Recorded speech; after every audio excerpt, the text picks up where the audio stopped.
Assalamualaikum warahmatullahi wabarakatuh. Perkenalkan, saya Sulastika Megarahayu. Di sini saya akan menjelaskan materi anatomi sistem syaraf, yaitu mengenai ganglia basalis, diencephalon, dan mesencephalon. Langsung saja ke materi yang pertama, yaitu ganglia basalis.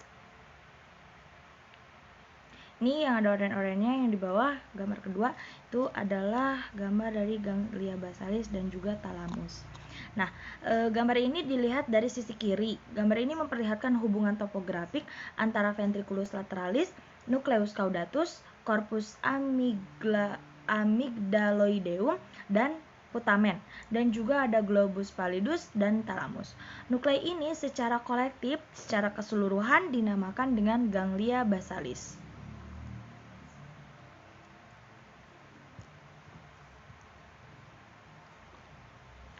Nah, ganglia basalis itu mencakup apa aja? Dia itu mencakup corpus striatum, di mana corpus striatum itu antara nucleus caudatus dan juga putamen, dan globus pallidus serta nucleus subthalamicus dan substantia nigra yang ada di mesencephalon. Di sini tidak terlihat.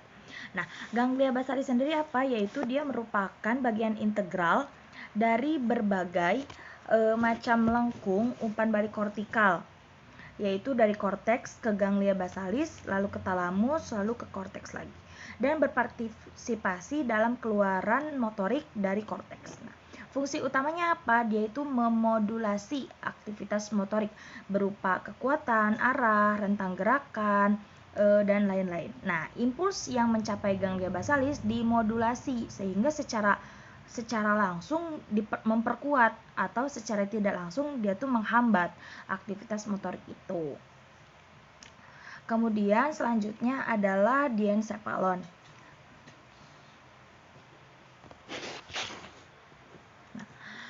Secara filogenis, diencephalon berasal dari prosencephalon dan terletak di antara telencephalon dan mesencephalon. Diencephalon itu dia mengelilingi ventriculus tertius dan membagi diri menjadi epitalamus, talamus di bagian dorsal, dan hipotalamus dan subtalamus, yaitu talamus ventralis. Ada commissura anterior dan lamina terminalis, mencerminkan batas rostral diencephalon dari commissura anterior hingga ke chiasma opticum. Commissura posterior, commissura habenularum, dan glandula pinealis menyusun batas inferior diencephalon.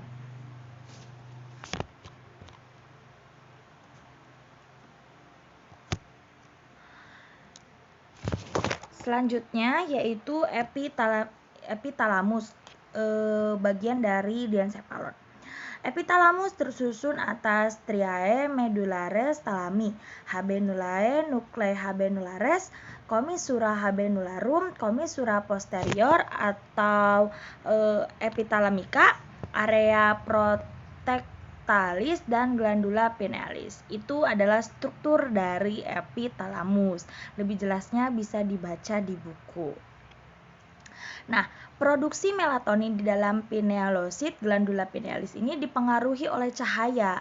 Jadi ada melanosit di dalamnya. Melatonin.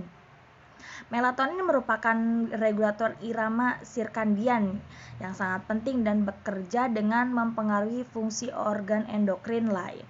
Selain itu, melatonin bekerja di nukleus suprachiasmaticus dan melalui lengkung umpan balik, memodulasi perannya dalam sinkronasi irama endogen dan irama lingkungan.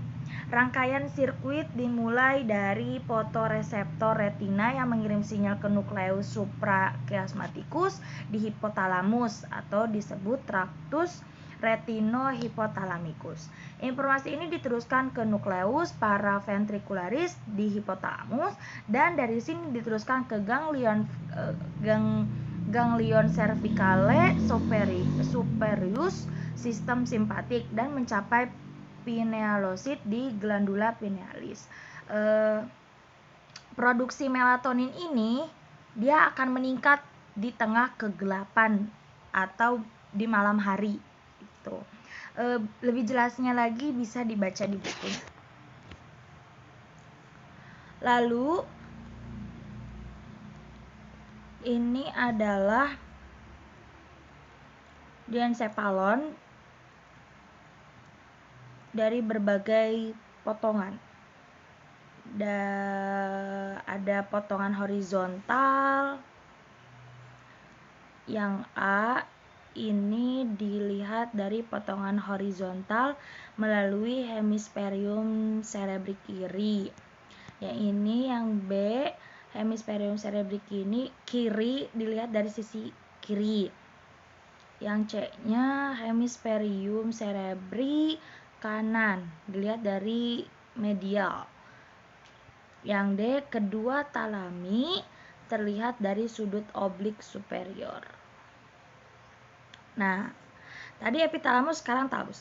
Talamus dianggap sebagai pintu gerbang menuju kesadaran. Kenapa? Semua asupan sensorik ke dalam tubuh disinaps dan diintegrasikan di dalam talamus, kecuali sensasi olfaktorius. Sebelum informasi ini mencapai korteks, selain itu, talamus berperan memodulasi aktivitas otonomik dan motorik. Nah, talamus itu tersusun atas kelompok-kelompok nuklei spesifik dan non-spesifik. Lebih dari 100 area nuklear termasuk corpora, geniculata, laterale, et mediale.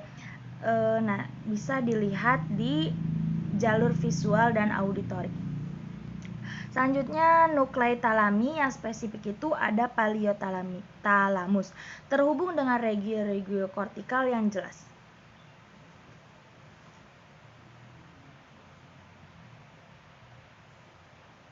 Nah, proyeksi kortika primer dan bidang-bidang asosiasi.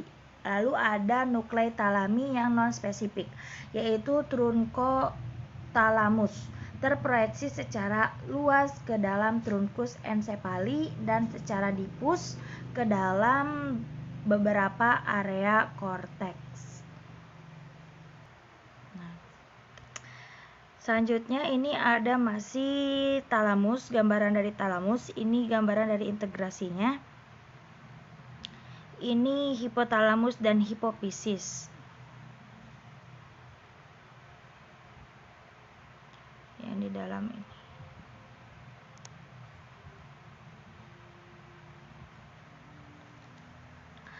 Nah, hipotalamus, ini gambar hipotalamus dilihat dari medial.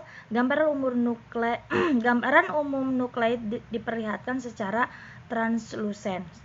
Sebagai lantai diencephalon, hipotalamus merupakan pusat pengawasan pengaturan sistem saraf otonom.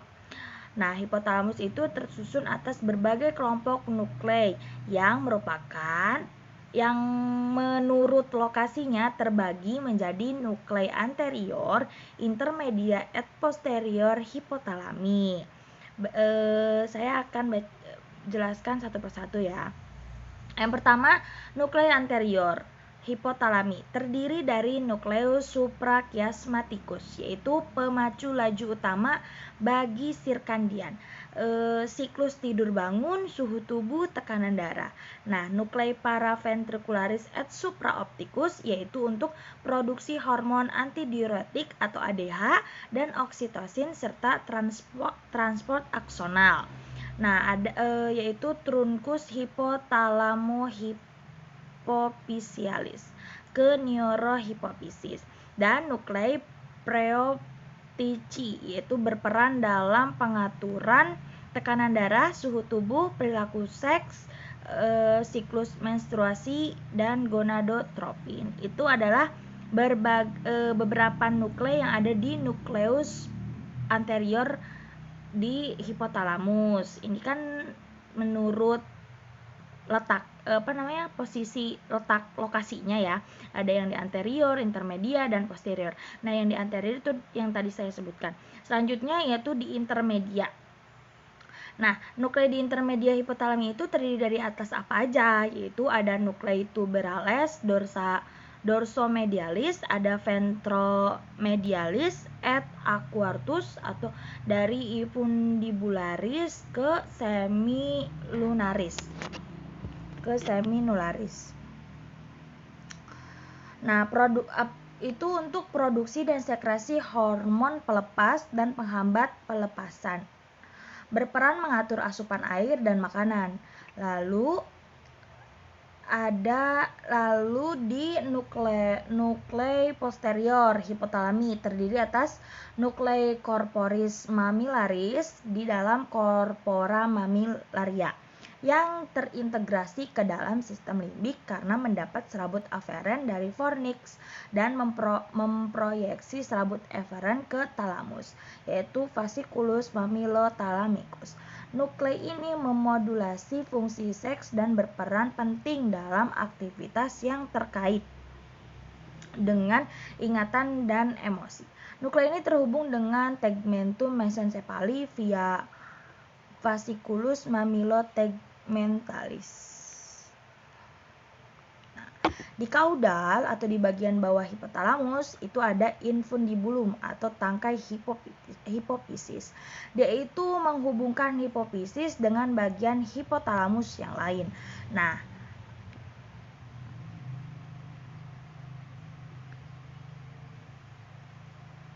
ini bisa dilihat ada adenohipofisis, ada nukleus anterior hipotalamin, nuklei preoptici,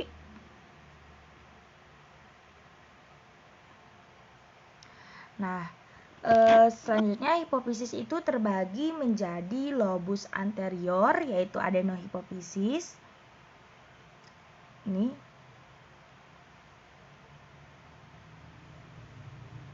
dan posterior yaitu neurohipofisis. Di bagian belakang ada neurohipofisis.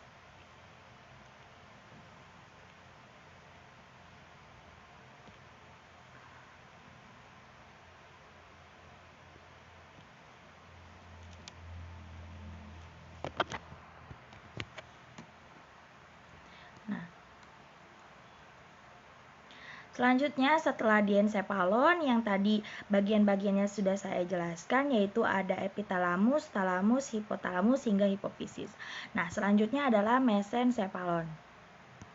Ini adalah struktur dari mesencephalon, di mana ini ada diambil dari potongan melintang di tingkat colliculi superiores, dilihat dari anterior. Yang ini, yang nah,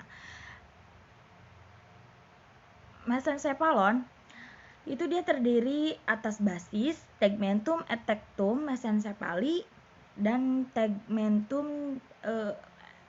tegmentum dan basis secara bersamaan disebut sebagai pedunculus cerebri. Nah, yang pertama basis mesencephaly. Dia itu terdiri dari atas crura cerebri yang mengandung berbagai macam serabut. Contohnya itu ada fibrae corticonucleares.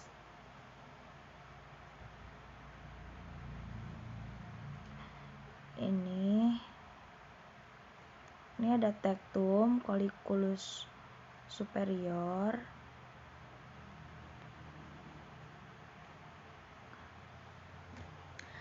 Kemudian untuk tegmentum mesencephaly itu terdiri atas substansia grisea centralis yang mengelilingi aqueductus mesencephaly. Dia itu berpartisipasi dalam peredaman nyeri dan dari pusat, memfasilitasi refleks kekuatan dan mengatur proses saraf otonom.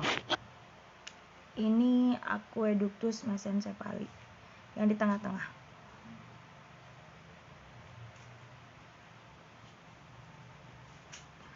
Nah, dan ada substansia nigra yang merupakan bagian dari ganglia basalis.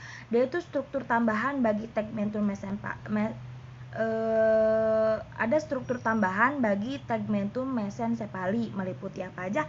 Ada nukleus ruber, suatu stasiun pemancar yang penting bagi sistem motor. Bagian mesensefalik dari formatio reticularis, nuclei nervi cranialis 2 dan 4, serta tractus ascendens dan descendens. Untuk tectum mesencepali yaitu dari lamina lecti, lamina quadragemina, dia itu mencakupi colliculus superiores dan inferior. Struktur ini merupakan stasiun pemancar yang penting bagi refleks penglihatan dan perjalanan auditorik sentral.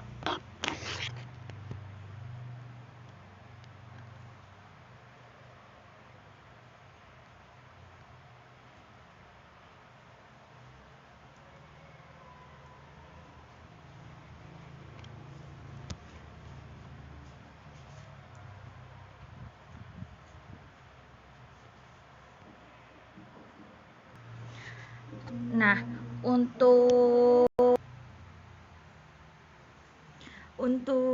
klinisnya itu ada yang namanya penyakit Parkinson. Dia itu adalah sintesis dopamin yang jauh berkurang. Jadi sintesis dopaminnya tuh kurang. Dia itu khususnya itu ada di mana? Dia itu ada di substansia nigra, berarti di mesencephalon. Nah, berkurangnya dopamin itu mencetuskan timbulnya suatu sindrom paralisis agitans, kelumpuhan gemetar gitu. Jadi dia tuh tremor kayak gitu yang ditandai dengan hipokinesis, rigor, dan tremor istirahat. Jadi buat mengetahui gejala dari Parkinson itu ada 4 gejala, yaitu singkatannya TREP. Itu tremor ketika istirahat, terus ada rigidity, kaku, lalu ada kaku. Selanjutnya ada biasanya si Parkinson ini tidak bisa sembuh, namun bisa diperhambat gitu gejalanya. Nah, sekian penjelasan dari saya mengenai ganglia basalis, densephalon dan mesencephalon, dan juga klinisnya. Kurang lebihnya bisa dilihat lagi di buku anatomi dan buku-buku sistem syaraf lainnya. Selebihnya mohon maaf apabila dari ucapan saya masih banyak kekurangan dan banyak kesalahan dari penjelasannya. Mohon maaf apabila banyak kesalahan. Wassalamualaikum warahmatullahi wabarakatuh.